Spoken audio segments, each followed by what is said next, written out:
Welcome back for previous year questions analysis. Hope you're practicing more questions. Solving previous year questions helps you to follow syllabus and pattern more accurate. Which one of the following schedules of the Constitution of India contains provisions regarding anti-defection? A. Second Schedule. B. Fifth Schedule. C. Eighth Schedule. D. 10th Schedule.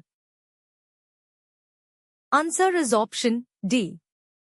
The 52nd Amendment, 1985 to the Constitution added the 10th Schedule, which laid down the process by which legislators may be disqualified on grounds of defection.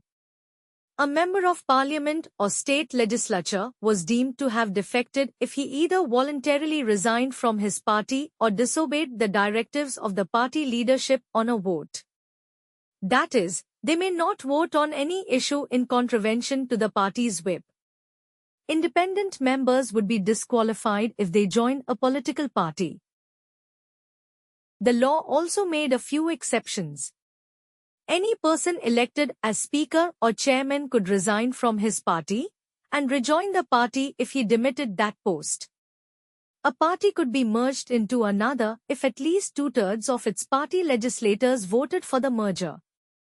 The law initially permitted splitting of parties, but that has now been outlawed. Economic justice, as one of the objectives of the Indian Constitution, has been provided in A. The Preamble and Fundamental Rights. B. The Preamble and the Directive Principles of State Policy. C. The Fundamental Rights and the Directive Principles of State Policy. D. None of the above. Answer is option B. Economic justice, as one of the objectives of the Indian Constitution, has been provided in the Preamble and the Directive Principles of State Policy. Keep practicing more previous year questions. Thank you.